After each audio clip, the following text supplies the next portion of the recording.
in Islam. Today you have lots of books about biographies of the narrators of hadith. The first person to write that was Imam Bukhari. He has the book Khalq Af'alul Ibad, proving that the actions of human beings, they are created. Our actions are not Allah's actions, no. Our actions are from our own choice. And this is a refutation of those who deviated in the matters of Qadr. We'll talk about that. Who said that we don't have a choice, which is a fact every human being knows it's a lie. It's a lie. Right now you have a choice. You can leave right now, or you can stay right now. Right or wrong? You had a choice. You came here to benefit. Others, they had a choice. They chose to go somewhere and waste their time. Right or wrong? Khalq Af'al Ibad, one of his books. He also wrote the book Raf'ul Yadayn. Raf'ul Yadayn. The sunnah, the permissibility of raising the hands in salah. And this was a refutation of the Ahlul Ra'i, people of opinions, who today they came to be known as the Hanafis, who some of them went to extreme to say that if you raise your hands in salah, you have no salah. And he also wrote a book, Qira'atu Khalf al-Imam, reciting Fatiha behind the Imam. Reciting Fatiha behind the Imam. And you always say this is an issue of differing between the scholars. And he has other books. He has Adab al-Mufrad, which is a book we're going to do next year, inshallah. Adab al-Mufrad. So these are some of his works. And also was this small treatise he wrote. He says here, I'll just go ahead with it. I mentioned last week you should get the book. It's called The Creed of Imam Bukhari. If you go, you can see it, you can download the PDF. If you have access to the World Wide Web, you can get it right now. If you printed it for yourself, that's good. If you didn't, I don't know what to say to you. Like I always say, we have to be serious. We have to be serious about learning. We can't just come and sit. Like I always say, by the time you leave, 80% is gone. No, we need to be serious. He says, the text, I heard Abu Abdullah, and that was his kunya, Abu Abdullah, Muhammad ibn Ismail al-Bukhari saying, لقيت أكثر من ألف شيخ. I met more than 1,000 sheikhs, people of knowledge. None of us here has met more than 100 sheikhs. Not 1,000, 100. And when I say sheikh, I mean sheikh, someone of knowledge. Not someone just because he climbs on the mimbar, you call him sheikh. No. Or because he has a beard, he's a sheikh. No. He says, I met more than 1,000 people of knowledge. You know, 1,000 is a big number. Huge number. Most of us maybe have never even seen 1,000 human beings together. We have never seen that. You can't imagine. Maybe on television, which is a deception though. Most of us, we don't know except 200 people, 150 people. That's all we know. Not friends, acquaintances also. He met 1,000 sheikhs who he benefited from, or they benefited from him. From the people of Hijaz. Hijaz is present-day Saudi Arabia. And Mecca, and Medina, and Kufa, which is Iraq. And Basra, which is Iraq. And Wasit, which is Iraq. And Sham, Syria, Palestine, Jordan, Lebanon, that is Syria, that is Sham, and Egypt. These are all lands he went. Today, you know how difficult it is to go to these lands, and I'm not talking about the wars which are fought there.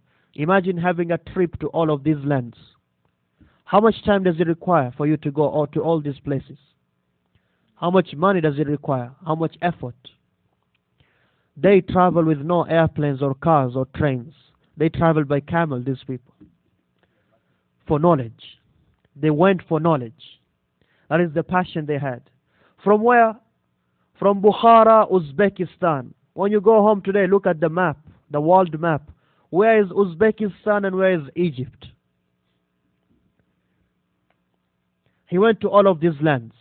And he met more than 1,000 people of knowledge. He says, I met them numerous times, not just once. Some lands like Baghdad and Kufa, he went more than one time. Makkah, Medina, more than one time. I met them numerous times, and these sheikhs is not just we met for 1 hour and they left. No, I met them numerous times. I met them numerous times, generation after generation, meaning one group of scholars and their students. I met them while they were ample and widespread for over 46 years. 46 years, his journey of knowledge. The people of Sham, Egypt, and Al Jazeera twice. He entered those lands twice. The people of Basra 4 times in a number of years. Those of Al-Hijaz over a period of 6 years. And I cannot enumerate how many times I entered upon the people of Kufa and Baghdad. Was he by himself? He says no. Along with the Muhaddithun, of Khurasan. Khurasan, at the present day, areas you call Uzbekistan, Tajikistan, Turkmenistan, Iran, Afghanistan. That used to be called Khurasan. We had Hijaz, Sham, Iraq, and the rest was called Khurasan. Iran, Afghanistan, this was all called Khurasan. He said, I entered so many times with the Muhaddithun, the other scholars of Hadith of Khurasan. Amongst them, the great Imams, Al-Makki ibn Ibrahim. Makki ibn Ibrahim is from the Sheikhs of Bukhari. Amongst them, Yahya ibn Yahya. Amongst them, Ali ibn al-Hasan ibn Shaqiq. Amongst them is Qutayba ibn Sa'id, not Qutayba ibn Sa'ad, it's Qutayba ibn Sa'id. The famous Sheikh of Imam Bukhari and Muslim and the rest, Qutayba ibn Sa'id. Amongst them, Shihab ibn Ma'mar. These are the people he saw. And in Sham, we ask Allah subhanahu wa ta'ala to bring it under the Ahlul Sunnah. Muhammad bin Yusuf al-Firyabi, the great Imam. Abu Mush'ir, Abdul A'la ibn Mush'ir. Abu al-Mughira, Abdul Quddus ibn al-Hajjaj. Abu al-Yaman, al-Hakam ibn Nafi'. Great Imam, Abu al-Yaman. And those who came after them, I met them numerous times. In Egypt, Yahya ibn Kathir or Yahya ibn Bukair. In Abu Salih, Katib al-Layth, Layth ibn Sa'ad. Layth ibn Sa'ad was a contemporary of Imam Malik. Bukhari never met Malik. Okay? Malik, when he was the great Imam in Hijaz, in Medina, the great Imam in Egypt was Layth ibn Sa'ad. Layth ibn Sa'ad. And there used to be some rivalry between them. Layth used to have his scribe called who? Abu Salih. Bukhari met Abu Salih. And he also met, this is in Egypt, Sa'id ibn Abi Maryam. And Al-Asbagh ibn al-Faraj. And Nu'aym ibn Hammad. Nu'aym is a great Imam of Hadith. In Makkah, Abdullah ibn Zayd al-Muqri, al-Humaydi. Al-Humaydi is the first Sheikh Bukhari narrates from in his Sahih. Al-Humaydi. And Al-Humaydi used to be a Sharif, meaning from the lineage of the Prophet sallallahu alaihi wasallam. Sulaiman ibn Harb from the great Imams, the Qadi of Makkah. He used to be the judge of Makkah. And Ahmad ibn Muhammad al-Azraqi. This was in Makkah. In Medina, Ismail ibn Abi Uwais, Mutarrif ibn Abdullah, Abdullah ibn Nafi' al-Zubayri, Ahmad ibn Abu Bakr Abu Mus'ab al-Zuhri, Ibrahim ibn Hamza al-Zubayri, and Ibrahim ibn al-Munzir al-Hizami. In Basra, Abu Asim al-Dhahhak ibn Makhlad al-Shaybani, famous Imam. Abu al-Walid Hisham ibn Abdul Malik, famous Imam. Hajjaj ibn al-Minhal, and Ali ibn Ja'far al-Madini, the great Imam of Jarh al-Ta'dil, Ali ibn al-Madini. When Ali ibn al-Madini speaks, everyone keeps quiet. In Kufa, Abu Nu'aym Fadl ibn Dukayn, famous Imam Abu Nu'aym.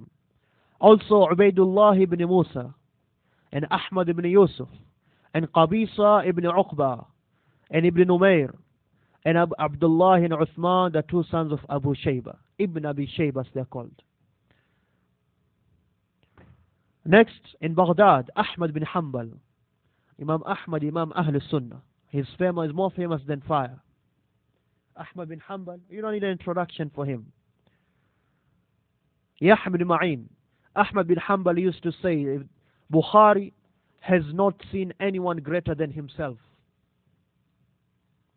You know, usually you say to praise someone, I saw someone, mashallah, right or wrong.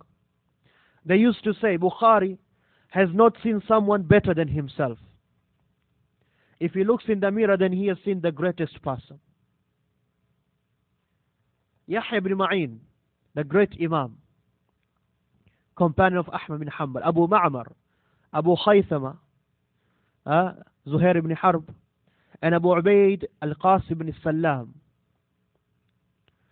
And from the people of Jazira, Amr ibn Khalid al-Harrani. From Wasit, Amr ibn Aun and Asim ibn Ali ibn Asim. In Marw,